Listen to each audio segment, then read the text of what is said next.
2, 3, 4, 5, 6, 7, 8, 9, 10, 11, 12, 13, 14, 15. ಇಡೀ ಪ್ರಪಂಚಕ್ಕೆ ಭಾರತ ಕೊಟ್ಟಂತ ದೊಡ್ಡ ಉಡುಗೊರೆ ಒಂದು ಕೊಡುಗೆ ಅಂತ ಹೇಳಿದ್ರೆ ಮಕ್ಕಳೇ ಯೋಗ. ಪ್ರಾಚೀನ ಕಾಲದಲ್ಲಿ ಇದನ್ನ ನಾವು ಮುನ್ನಡೆಸ್ಕೊಂಡು ಬರ್ತಾ ಇದ್ದೀವಿ. ಯೋಗ ಅಂತ ಹೇಳಿದ್ರೆ ಮಕ್ಕಳೇ ದೇಹ ಮತ್ತು ಮನಸ್ಸಿನಿಗೆಲ್ಲ ಅದನ್ನ ಸಂಪರ್ಕಿಸುವುದು ಮತ್ತೆ ಸಮತೋಲನ ಕಾಪಾಡಿಕೊಳ್ಳುವಂತಹ ಒಂದು ಪ್ರಾಚೀನ ಕಲೆಯನ್ನ ಯೋಗ ಅಂತ ಕರೀತೀವಿ. ಅರ್ಥ ಆಯ್ತಾ? ನಾವು ಯೋಗವನ್ನು ಯಾಕೆ ಮಾಡ್ಬೇಕು? ನಾವು ಯೋಗವನ್ನು ಮಾಡ್ತಾ ಹೋದ್ರೆ ಮಕ್ಕಳೇ ನಮ್ಗೆ ಯಾವುದೇ ಕಾಯಿಲೆಗಳು ಬರಲ್ಲ. ನಂಬರ್ 1 ಅದೆಷ್ಟು ಸತ್ಯನೋ ನಮ್ಮ ಆ ಮಾನಸಿಕ ಆರೋಗ್ಯನೂ ಸಹ ಚೆನ್ನಾಗಿದೆ ಅನ್ನೋದಕ್ಕೆ ಈ ಯೋಗ ಮಾಡೋದ್ರಿಂದ ಅನುಕೂಲ ಆಗುತ್ತೆ. ಜೂನ್ 21 ಭಾರತಕ್ಕೊಂದು ವಿಶೇಷವಾದ ದಿನ. ಯಾಕೆಂತ ಹೇಳಿದ್ರೆ ನಾವೇ ಯೋಗವನ್ನ ಪರಿಚಯಿಸಿದ್ದು. ಆ ಯೋಗವನ್ನ ಅಂತಾರಾಷ್ಟ್ರೀಯ ದಿನವನ್ನಾಗಿ ಆಚರಿಸುವಂತ ಒಂದು ಸೌಭಾಗ್ಯ ಬಂದಿದ್ದಲ್ಲ 21ನೇ ತಾರೀಕು. ಅದನ್ನ ನಾವು ಸುವರ್ಣ ಅಕ್ಷರಗಳಿಂದ ಬರಿಬೇಕಾಯ್ತು.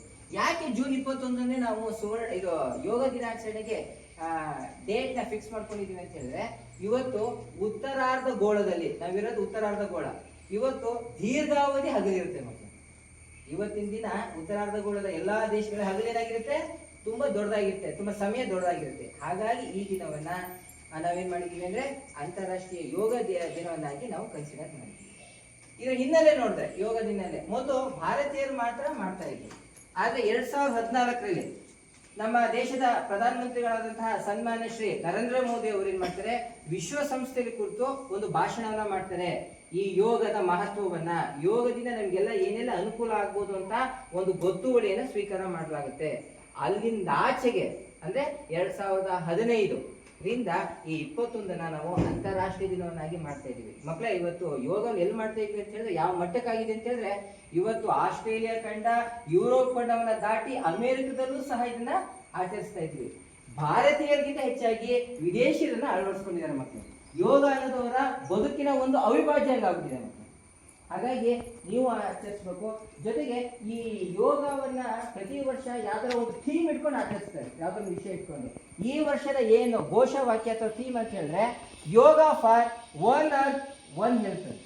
ಇದರ ಆಧಾರದ ಮೇಲೆ ಇವತ್ತು ಆಚರಿಸ್ತಾ ಇದ್ದಾರೆ.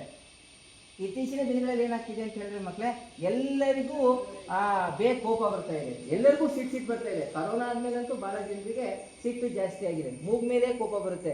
ಇಂತಹ ಕೋಪ ಆಗಿರ್ಬೋದು, ಚಂಚಲ ಮನಸ್ಸಾಗಿರ್ಬೋದು, ಇನ್ನೊಂದು ಅಂದ್ರೆ ಇತ್ತೀಚೆಗೆ ಖಿನ್ನತೆ ಒಳಗಾಗ್ತಿದ್ದಾರೆ ಎಲ್ಲರೂ, ಅದಾಗಿರ್ಬೋದು ಅಥವಾ ಸ್ಟ್ರೆಸ್ ಆಗಿರ್ಬೋದು, ಇವೆಲ್ಲವನ್ನ ನೀವು ಹೋಗ್ಲಾಡ್ಸ್ಬೇಕು ಅಂತ ಹೇಳಿದ್ರೆ ಮತ್ತೆ ನೀವು ಡೈಲಿ ಒಂದು 45 ನಿಮಿಷ ಯೋಗವನ್ನ ಮಾಡಬೇಕು.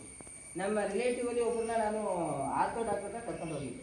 ಅವ್ರು ಒಂದೇ ಮಾತು ಹೇಳಿದ್ರು, ಬೇಗ ಹೋಗಿ ಯೋಗವನ್ನ ಸ್ಟಾರ್ಟ್ ಮಾಡಿ ಅಂತ. ಈಗಿರುವಂತಹ ಬಹುತೇಕ ಕಾಯಿಲೆಗಳಿಗೆ ನೀವು ಅದನ್ನ ಹೊರಗಡೆ, ಆ ಕಾಯಿಲೆಯಿಂದ ಹೊರಗಡೆ ಬರಬೇಕು ಅಂದ್ರೆ ಯೋಗವನ್ನ ಅಭ್ಯಾಸ ಮಾಡಬೇಕಾಗುತ್ತೆ. ಅದರಲ್ಲೂ ವಿಶೇಷವಾಗಿ ವಿದ್ಯಾರ್ಥಿ ಬದುಕಲ್ಲಿ ನೀವು ಯೋಗಕ್ಕೆ ಮೊದಲ ಪ್ರಾಶಸ್ತ್ಯವನ್ನ ಕೊಡಬೇಕಾಗುತ್ತೆ. ಯಾಕೆ ಅಂತ ಹೇಳಿದ್ರೆ, ನಿಮ್ಮ ವ್ಯಕ್ತಿತ್ವ ನಿರ್ಮಾಣ ಆಗ್ಬೇಕು ಅಂದ್ರೆ, ನಿಮ್ಮ ಚಂಚಲ ಮನಸ್ಸನ್ನ ನಿಯಂತ್ರಣ ಮಾಡ್ಬೇಕು ಅಂದ್ರೆ ಯೋಗ ಅನ್ನೋದು ಒಂದು ದೊಡ್ಡ ಮದ್ದು ಅಂತ ಹೇಳ್ಬೋದು. ಜೊತೆಗೆ ನಂಗೊಂದು ಖುಷಿ ವಿಚಾರ ಅಂದ್ರೆ, ಈ ಕಾರ್ಯಕ್ರಮದಲ್ಲಿ ಮಾತಾಡಕ್ಕೆ ಅವಕಾಶ ಮಾಡಿಕೊಟ್ಟಿದ್ದಕ್ಕೆ ಒಂದು ಥ್ಯಾಂಕ್ಸ್ ಹೇಳ್ತಾ ಇದ್ದೀನಿ. ಜೊತೆಗೆ ಸುದೀರ್ಘವಾಗಿ 15 ದಿನಗಳ ಕಾಲ ಈ ಯೋಗನ ನೇತೃತ್ವನ ವಹಿಸಿ ಎಲ್ಲ ಮಕ್ಕಳಿಗೂ ಹೇಳ್ಕೊಟ್ಟಿರುವಂತಹ ನಮ್ಮ ಸಂಸ್ಥೆಯ ಫಸ್ಟ್ ಮೆಂಟರ್ ಆದಂತಹ ಶ್ರೀಮತಿ ಶರ್ಮಿಳಾ ಮೇಡಮ್ ಗೆ ಧನ್ಯವಾದಗಳು. ನಂಬರ್ 1. ಎರಡನೇದಾಗಿ ಮಕ್ಕಳೇ, ಎಲ್ಲ ಟೀಚರು ಒಗ್ಗೂಡಿಸ್ಕೊಂಡು ಈ ಕಾರ್ಯಕ್ರಮ ನಡೆಸ್ಕೊಂಡಿದ್ರ, ಹಾಗೆ ನಾನು ಎಲ್ಲ ವೃತ್ತಿಗಳಿಗೂ ಸಹ ಈ ಕಾರ್ಯಕ್ರಮ ಪರವಾಗಿ ಉತ್ಪೂರ್ವಕವಾದಂತಹ ಧನ್ಯವಾದಗಳನ್ನು ಅರ್ಪಿಸ್ತಾರೆ. ಇನ್ಮೇಲೆ ಡೈಲಿ ಯೋಗ ಮಾಡಿ. ನೀವು ಮಾತ್ರ ಮಾಡೋದಲ್ಲ, ನಿಮ್ಮಲ್ಲಿರಂತಹ ಅಪ್ಪ ಅಮ್ಮನ ಜೊತೆಗೆ, ಸ್ನೇಹಿತರ ಜೊತೆಗೆ ಒಟ್ಟಿಗೆ ಮಾಡಿದ್ರೆ ಮಕ್ಕಳೇ ಬಹಳ ಚೆನ್ನಾಗಿರುತ್ತೆ. ನಿಮ್ ಬಾಳು ಬಂಗಾರ ಆಗಲಿ, ಚೆನ್ನಾಗಾಗಲಿ ಅಂತ ಹೇಳ್ಬಿಟ್ಟು ನಾನು 2 ಮಾತು ಮುಗಿಸ್ತಾ ಇದ್ದೀನಿ. ಜೈ ಜೈ.